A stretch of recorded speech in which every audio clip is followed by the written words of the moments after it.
Well, I thought Ferraris were supposed to be beautiful. Well, this is a new direction. It's dramatic. You know what? Okay. It looks like that. Well, not even let's show that. That because the roof line up till there looks pretty good. Okay. And the problem is the braces in the grill. If we thought the Navigator was offensive, that's I don't know. It's too. Yeah, it doesn't look Ferrari-ish. No, it's great. Well, actually, it looks like a dinosaur. Yeah. Yes. It's like the Nino. That actually wasn't on the top 10 of my issues in this movie. You know, profile-wise, this short rear glass piece actually is the biggest culprit, I think. We don't have a picture really to show. I don't know. I think it's kind of neat. From the rear three-quarter, it works again. From the front three-quarter, it almost works. It's got the profile is interesting. I'm an M Coupe fan, and it's almost got that kind of roofline going on. But from the direct profile, it's a little lump. The glass comes, and then the glass is at this weird angle, and it's too short to really be a nice. As much of a fan of station wagons and hatchbacks as I am, the one body style that you would think I would like is the shooting brake. Yeah. Where you take a coupe and you make it into a wagon. Yeah. And that's essentially what they've done here. And I would say 9 times out of 10, it looks like somebody has hacked on a wagon body onto a coupe, and it rarely looks right. And I think this one has got some goofy angles, and I'm kind of going. Well, also, what is Ferrari doing with all-wheel drive? That one surprised me, like big time. But wait, before we get away from the next thing is the SUV. Yeah, or a sedan anyway, which everyone's headed towards. But before we get away from the shooting brake thing, I will give Ferrari points for trying it. This car basically replaces like the 612. Scaglietti. Yeah, and that car did not sell well either. Well, I wasn't a big fan of that car either, though. I thought it was very great. I thought it was more traditional. I thought it was a tank. Well, by Ferrari standards, it's huge. It's huge. But this is coming from a guy who has a '68 DeVille. I still think that car looked like a tank. But so they're trying something new. They don't have a lot to lose because they're not like they're giving up their best seller to go for this. So they're trying this. The all-wheel drive could actually work for a lot of poser Ferrari owners. Maybe it's the 412. Is it the 412 headlights that just don't, or the 456 headlights that just don't work for me? I don't know. Maybe some more graceful. Yeah, I don't know. They're getting a bit weird there, right? But I'll give them points for trying it. You know who has been kind of rumored to be almost toying with this idea for years, and a couple of coach builders have done it, but like the Bentley Continental GT.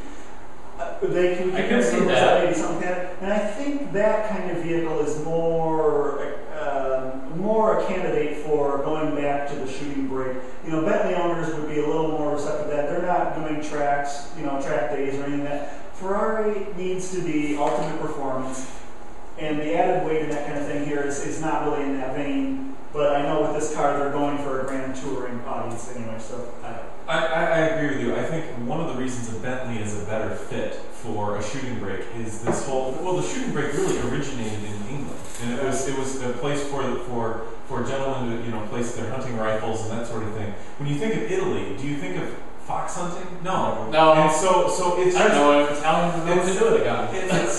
It's just a different culture, and we expect, at least I expect, cars from the different countries to kind of reflect their national heritage. That's why we like Italian cars. That's why we like British cars. That's why we like, Dodge Challengers and Ford Mustangs and Chevy Camaros. This could be for all that fine wine that they're going to carry around. You can put crates of fine wine in the back of it. You're going to put crates of fine wine in the back of a sports car and go 0 to 60 in 2.9 seconds or whatever it's supposed to be. I'm sure the engine here is fantastic. And this maybe some good is getting cheese. more powerful than about ever.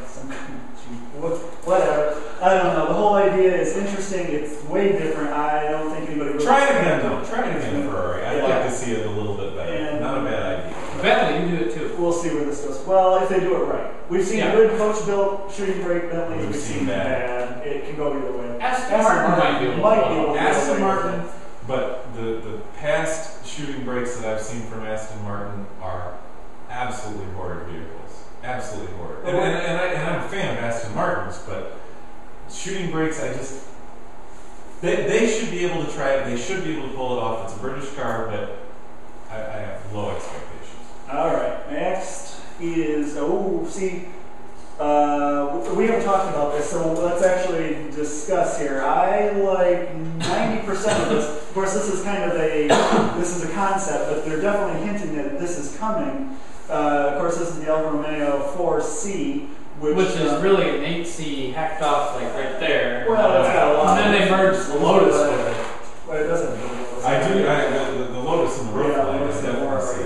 But that's my problem. This is my 10%. It's probably this right here. I really hate the way this ends right on the cut line for the door. This needs to be moved up a little higher, I think, or brought down or something. But this screws up the whole door cut line here. And I just don't, it screws into this haunch. I don't like that. But 90%, this is ready to go. And by production, this could make a really good looking production vehicle.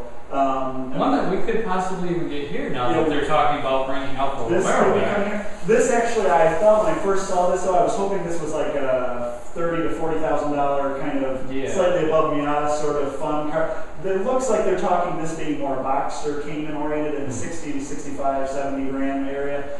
And the engines are talking about stuff. I don't know. We'll see how this all shakes out for production. But as far as design, Eric, what do you think? Well, the funny thing that I noticed right away are the Lamborghini rims. Lamborghini has this kind of tradition of doing the round, just the big circles in the rims, and they've done some variations on that over the last few years to go around from having a complete circle. So that's just kind of an odd thing, I guess, for Alfa Romeo too. They are very similar to the 8C. Yeah, it's still just it's an odd thing to me that Alfa Romeo is doing, because it seems like they're mimicking. But overall, I think the shape of the car is very compelling. A little bit of familiarity in the roofline with it looking a bit like a Lotus. But I actually don't have a problem with the way that whole door comes together. Maybe if they were to change the cut line a bit, I might like it even better. But this line comes a little low for my taste, but that's the only thing I have a problem with. Bring that up and bring off this cut line. And kind of bring it in there. Yeah, but I see the one fender coming out of the other, and so therefore I really have very little to criticize on that. That is gorgeous. That hood and those headlights, I think. I think it's better than the 8C. I think you might be up right front. on that. Yeah, I think you might be right on that. Try that. Small thing, but we're okay. We're back in business. But this is just these air vents, and it's really good. We don't have a rear picture of this, but the rear's pretty tight too. Yes. So we'll see if that comes to production and comes to the U.S. I will stop complaining about this 10% because it's here. It's been a long time since we've had an Alfa Romeo. We did some 8Cs actually. The 8C was here. In small numbers, but priced way out of everybody's league. Who was selling it? They were sold at some Maserati dealers, I believe. I think okay. I've Very seen small one. quantities, 25 or 50 or something like that came over here, but it was hits here. Few and far between. I think even the Swagger came over here. There's a few of those too, 15, 20. Anyway, don't quote me on that, but they're around. Leave me alone. I'll quote you when I see them on the road. Okay, this Cinquecento. Yeah, this. What's the bless you? Cinquecento. 500. Gesundheit. How much Italian do you know? Are you some kind Loco? Okay, this is very obviously a 500 with a Zagato. Zagato. Okay, they like their double Can't you bubble. tell the double I bubble? should have known that double bubble roof. I like that. I'm all for that. I don't care the way they finish this. I don't like what this big C pillar. And you can forget about getting somebody in the back seat. Back down. Yeah, the headroom back there is. There was no headroom to begin with, and there's less now. There's negative down headroom. there though. That is a darn cute little runabout right there. I think it's pretty slick. I think. You suppose you just did sign up to buy one. I'm not a Zagato, but I'm thinking just how Mini is coming out with it like a Mini Coupe. This does get in the same way that the Mini Coupe does. In a better way, actually. I don't like the way the Mini This does look better than the Mini Coupe refinement. And it is kind of fascinating too. This car is dramatically smaller than the Mini. I was looking up dimensions today because I was just thinking about if you could fit 2 of them in your garage. Well, not my garage, but my garage is too small. But I was thinking about, what's the smallest car I've ever owned? Well, I had a Geo Metro. And a friend of mine is always ribbing me because my cars are so big. And he How drives... did you end up involved with you like the Geo Metro, Muxlow and I, we're not so much on the Geo Metro. well, I own the Geo Metro. Actually, the Geo Metro is the only car that I've owned that I actually got so mad at it, I sold it. So, I one day, through the rage, said, that's it, I'm selling you. And I did. But I'm just, it is amazing how much smaller this car is than a Mini Cooper. The original new Mini Cooper, so the BMW Mini Cooper from '02, is like 6 inches longer than this car, and the current Mini is even bigger than that. So Fiat is this might give them something a little bit to go up against the Cooper S. Something a little bit better than their Sport. There's all these rumors around that the Abarth is coming. But I think this would be a nice variation, because the question always is, how do you take a car like a new Beetle, a Mini Cooper, something that is clearly a retro design, something inspired by the original, and how do you keep it fresh? How do you keep people buying it? And I think this is one way. You do a variation. You do kind of like what Ford does with the Mustang. Give people more variations than they can keep track of, and it kind of keeps people interested. So.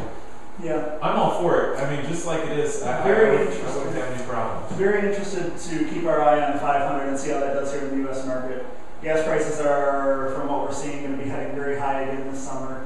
But this doesn't get that good a gas price. Well, it doesn't get that good, No. but people will flock to it because, first of all, 38 is good by a lot of car standards. It's no Chevy Cruze at 42. No. But actually, I think your point is very good because here's the thing for me with the 500. What made me decide to go out and get a 500 was partly that fuel economy.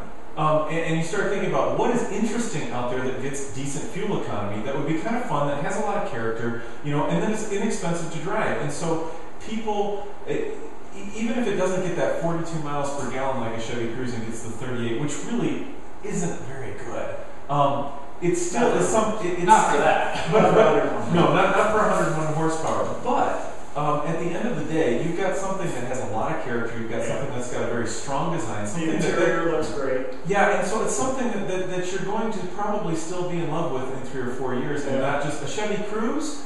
Great car, Ford Focus, but after a while, it's just a used compact. And they sell hundreds of thousands.